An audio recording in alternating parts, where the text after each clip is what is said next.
2009 से 2020 तक Josh Hazlewood ने सिर्फ 30 टी20 मैच खेले थे और उस टाइम में जब आईपीएल छा रहा था, टी20 का जो जगत था एक्सप्लोड हो रहा था, टी20 हर जगह, जॉश हेजलवुड ने कोई ज़्यादा टी20 मैचेस खेले ही नहीं 10 साल के ऊपर के इतिहास में।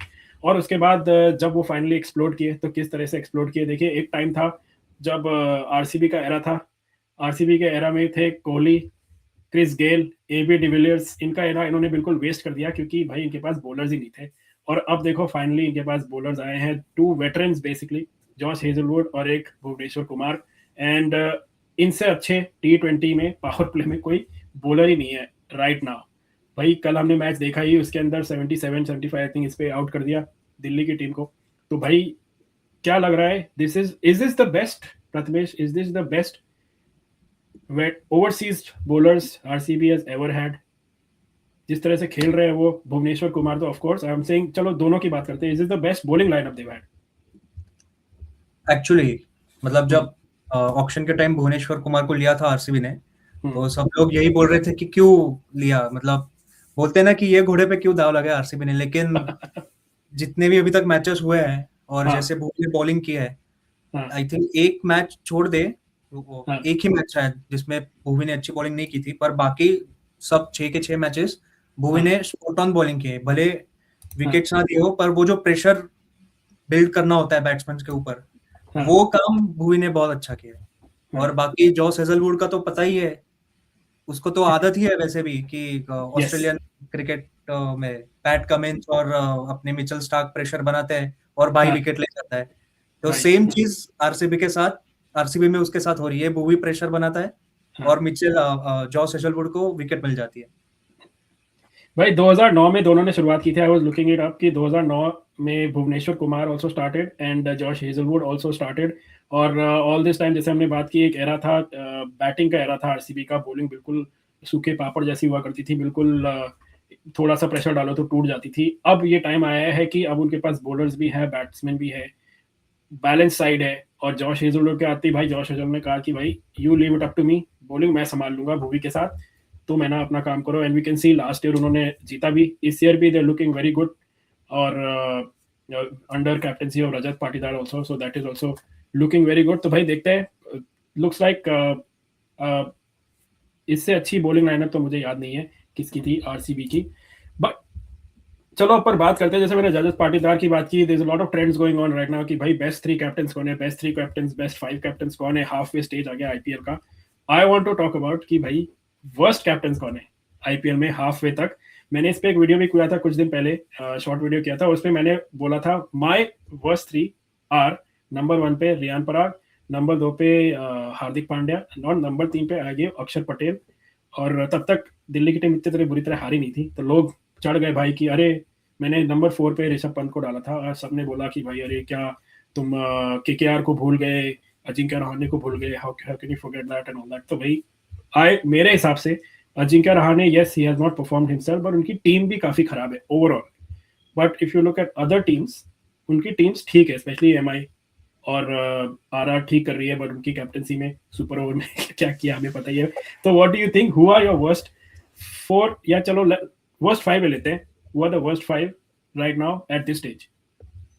मेरे तो फर्स्ट ऑब्वियसली रियान पराग, हाँ, क्योंकि एक तो एज अ प्लेयर भी वो परफॉर्मेंस नहीं दे रहा है। Let's be honest, of course, हो गए अभी 3-4 आईपीएल सीजन हो गए आरआर के साथ, हार्डली 1 या 2 बार हमने देखा होगा रियान पराग ने मैचेस जीता है। अब एज अ कैप्टन भी वो कुछ कर नहीं रहा है, मतलब ऑन फील्ड तो छोड़ दो, ऑन फील्ड ठीक है, फील्डिंग सेट करने के अलावा बैटिंग में वो उसका कंट्रीब्यूशन कुछ है नहीं एज अ प्लेयर। ऑब्वियसली उसके बाद मतलब दिल पे बहुत बड़ा पत्थर रख के हार्दिक पांड्या, क्योंकि इंटरनल जो माहौल है एमआई का वो सही नहीं है, मैचेस जीत रहे, परफॉर्मेंसेस नहीं आ रही है, फील्ड्स पे आर्गुमेंट्स हो रहे हैं फील्ड्स पे बुमराह के आर्गुमेंट, साथ। यस। और बॉलिंग छोड़ दे, पर उसका जो बैटिंग थी हार्दिक पांड्या की जैसे दिखनी चाहिए वैसे नहीं दिख रही है। तो हार्दिक पांड्या, फिर मेरे हिसाब से आई थिंक ऋषभ पंत, क्योंकि दिल्ली से भी, अब दिल्ली आई थिंक दिल्ली से ही स्टार्ट, दिल्ली में था जब कैप्टन बना था मन, वहां पे भी कुछ ज्यादा नहीं कर पाया था, फिर अभी एलएसजी में भी कुछ नहीं है। अगर आपके पास इतनी अच्छी बैटिंग है और आप 156 भी नहीं चेस कर पा रहे हो, तो आई थिंक कुछ तो गड़बड़ है। और सुपर ओवर तो वो 1 रन का तो छोड़ ही दो यार। सुपर ओवर की लेट्स टॉक अबाउट इट। इससे पहले हम आगे बढ़े, अगले 2 वर्स्ट कैप्टन करें, I want to talk about the super over. भाई सुपर ओवर में सबको पता था कि निकोलस पूरन का रिकॉर्ड क्या है। उसने आज तक 2 डबल डिजिट में स्कोर नहीं बनाया सुपर ओवर में। डबल डिजिट तो क्या, उसने 4-5 रन भी नहीं बनाए। ही हैज 0-0-1-1 ऐसे में कोई स्टैट देख रहा था सुपर ओवर में। आजकल 4-5 उसने सुपर ओवर खेले, और सुनील नारायण के अगेंस्ट तो और भी खराब रिकॉर्ड है उसका। तो what were they, and plus considering that his form is also bad, right. ये सब चीजें कंसिडर करने के बावजूद you send him up, and खुद भी तुम जाते हो, Rishabh Pant he went number 3, तब भी कुछ नहीं हुआ, और 2 विकेट आउट हो गए। And then they made the worst ever super over score, कि भाई रिंकू सुप्रीमेसी ऑब्वियसली थी उस मैच में, but this is the worst ever super over score. तो आई कांट से एनीथिंग कि भाई क्या सोच के ये डिसीजन लिया गया। और ये सुनील नारायण और निकोलस पूरन का पहले नहीं हुआ। ये कैरेबियन T20 जो लीग है उसमें भी पहले सीपीएल में आई थिंक 4-5 साल पुरानी बात है ये। उसमें भी निकोलस पूरन को फर्स्ट बॉल पे सुपर ओवर में सुनील नारायण ने आउट किया था। तो और इन बिटवीन मैचेस आपका निकोलस पूरन परफॉर्म नहीं कर रहा है और आप उससे बोल रहे हो कि सुपर ओवर में तुम परफॉर्म करके दिखाओ, तो नहीं चलेगा ऐसा। तो टीम मैनेजमेंट और कोच और बाकी भी इंटरनल जो डिस्कशन है टीम्स का, एलएसजी में कुछ नहीं ऐसा दिख रहा है। और इस साल बहुत सारे एमआई हो गए, एलएसजी हो गया, ऐसे टीम्स के वो जो प्रॉब्लम्स है अंदर के, वो एक्चुअली बाहर दिख रहे हैं सब जगह। बिल्कुल, पहले वाले सीजन में ऐसा नहीं हो रहा था। अब केकेआर भूल गया मैं। No, चलो let's talk about then the last 2। You said तीन के नाम ले लिए। सबसे पहले worst Riyan Parag, we both agree is the worst. Number second Hardik Pandya, हमारे दोनों का कंसेंसस सेम है उसमें भी। नंबर 3 पे से ऋषभ पंत, मैंने अक्षर पटेल बोला था। चलो I would say Rishabh Pant is actually worse, I can change that around. और what's your number 4 and 5? Number 4 मैं रहाणे को फिर भी रखूंगा नंबर 4 पे, क्योंकि even when he was with Rajasthan as a batsman उसका परफॉर्मेंस अच्छा नहीं था। जब वो प्लेयर खेल रहा था तब उसके नंबर्स काफी अच्छे हैं। अगर आप रिकॉर्ड भी देखोगे पीछे, तो एज अ प्लेयर उसका बैटिंग परफॉर्मेंस बहुत अच्छा है कंपेयर टू कैप्टन।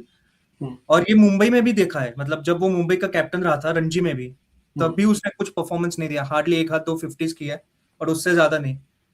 तो आई थिंक और मैचेस भी नहीं जीता है उसने इतने। एज अ कैप्टन नहीं जीत पा रही है टीम्स। आरआर में भी था तब भी, और यहाँ पे भी केकेआर में। और नंबर 5 में अक्षर पटेल को रखूंगा मैं। अक्षर पटेल, देखो कुछ लोग कह रहे हैं, lot of people send me comments कि भाई ऋतुराज गायकवाड़ क्यों नहीं है इस लिस्ट में, he is also not performing himself. Team ठीक ठाक कर रही है, अप एंड डाउन है, इनकंसिस्टेंट है सीएसके की टीम, बट उसका परफॉर्मेंस अच्छा नहीं है। व्हाट डू यू थिंक, अक्षर पटेल या फिर ऋतुराज?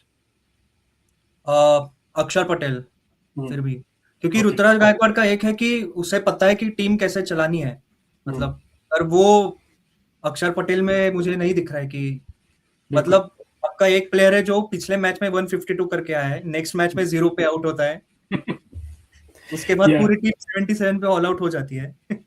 या सो व्यूअर्स, कमेंट्स में बताइए आपको क्या लगता है, who are your worst captains of the IPL so far इस पॉइंट तक। देखिए हमने अपनी अपनी लिस्ट बता दी है, आपको क्या लगता है? डू यू एग्री नंबर 1 पे कोई और होना चाहिए, रियान पराग नहीं होना चाहिए, या फिर नंबर 2 पे, नंबर 3 पे कोई और होना चाहिए?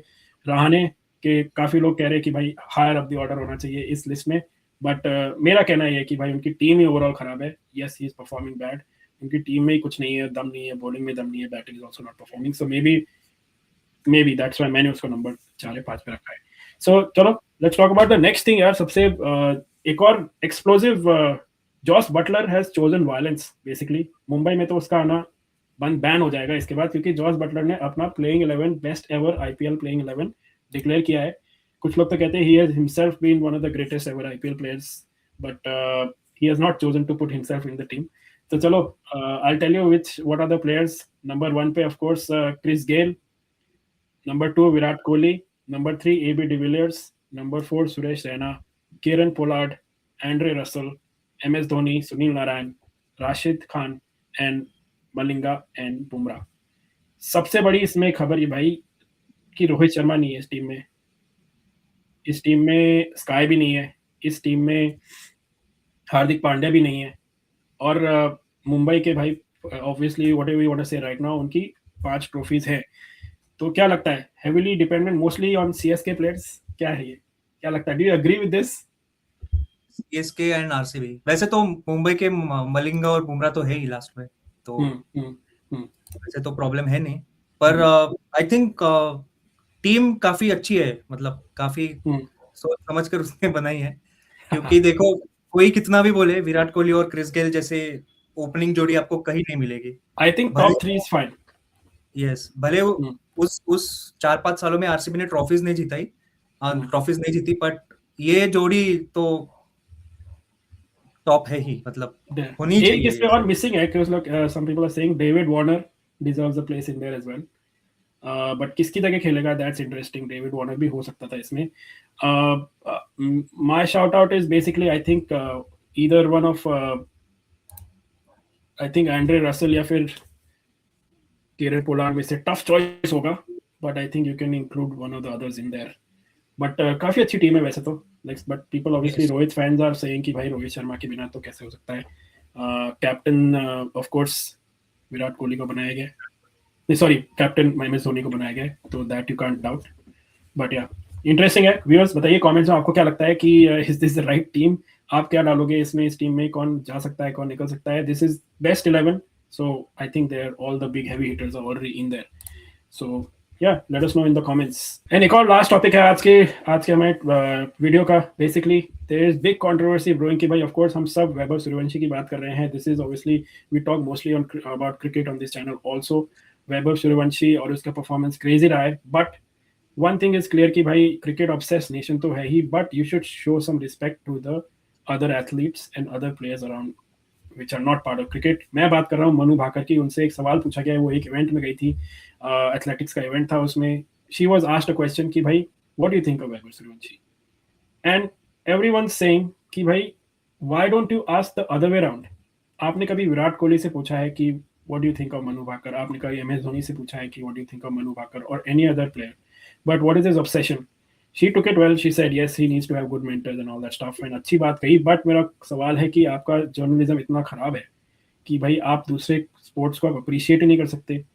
You can't say anything. आप मनु भाकर को जाके उनके अचीवमेंट्स के बारे में बोलो। भाई she is a double medal winning athlete who is aiming for the next Asian Games and World Athletics Championship के लिए जा रही, उसके बारे में बात करी थी वो, बट यो वाइट वॉश डेट उसमें भी आपने वैभव सूर्यवंशी को डाल दिया। We not see Vaibhav Suryavanshi की बात मत करो, बट राइट फोरम पे करो।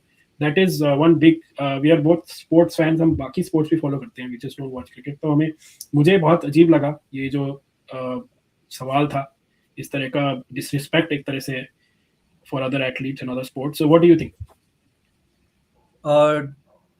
डिसरिस्पेक्ट तो मतलब है, थोड़ा सा है डिसरिस्पेक्ट, बट दूसरी चीज इसमें यह है कि अगर आप कोई भी क्रिकेट रिलेटेड क्वेश्चन पूछो ना, तो आपकी व्यूअरशिप अपने आप बढ़ जाती है। मतलब कुछ भी करो आप, अपने आप को गूगल SEO आपकी न्यूज को ऊपर मतलब डाल ही देता है। तो वो जो जर्नलिस्ट थे, स्पोर्ट्स जर्नलिस्ट, उनका तो काम था ही कि अपनी न्यूज व्यूअरशिप देना, जो कि उनको मिल गई eventually, not just on Google news but पूरी सोशल मीडिया पे। अभी जो भी कहेगा तो उनका ही सबसे पहले नाम आ जाएगा कि मनु भाकर ने सूर्यवंशी के बारे में क्या बोला। तो आप जो भी डालोगे, मनु भाकर भी डाला तो उनकी न्यूज आएगी, सूर्यवंशी डालोगे उनकी न्यूज आएगी। तो ये जो व्यूअरशिप का खेल है ना, वो कहीं ना कहीं काम बिगाड़ देता है सब, और ये नहीं होना चाहिए। ठीक है, आपने सवाल पूछा, मनु भाकर ने भी एक एथलीट की तरह उसको जवाब दिया कि सूर्यवंशी एक एथलीट है, तो उसे कैसे काम करना चाहिए, अपने आसपास का माहौल कैसे रखना चाहिए। बट ट्रू कि दूसरे स्पोर्ट्समैन को दूसरे स्पोर्ट्स के बारे में पूछना गलत है, और ये चेंज होना चाहिए, क्योंकि इंडिया में बहुत सालों तक अभी क्रिकेट हो गया, मतलब बड़ी मार्केट है, सब लोग क्रिकेट फॉलो करते हैं, ठीक है, क्रिकेट से न्यूज मिलती है, वो भी ठीक है, बट दूसरे स्पोर्ट्स को भी उतना ही इम्पोर्टेंस देना चाहिए। और ये जर्नलिस्ट से अगर ये हो रहा है तो गलत बात है। मतलब मैं तो ऑफ कोर्स बिल्कुल। Viewers let us know in the comments, आपको क्या लगता है, what do you think of this, and अगर क्रिकेट फैन हो आपको क्या लगता है, इज दिस राइट कि आप हर किसी से जाके यही पूछे कि अरे what do you think of Vaibhav Suryavanshi भाई, चलो उसको पता था, you know what the news would have been अगर वो बोलती मुझे नहीं पता whoever सूर्यवंशी is, ऐसे हो चुका है पहले, राइट? आई कांट रिमेंबर किसके साथ हुआ था, बट ऐसे हो चुका है किसी के साथ कि Sachin Tendulkar, you don't know who Sachin is भाई, not everyone is into sports. I know many people. तो फिर इस तरह के सवाल, I think maybe they were trying to create some controversy there. So let's hope that doesn't happen again and थोड़ा backlash मिलेगा तो they'll do something else.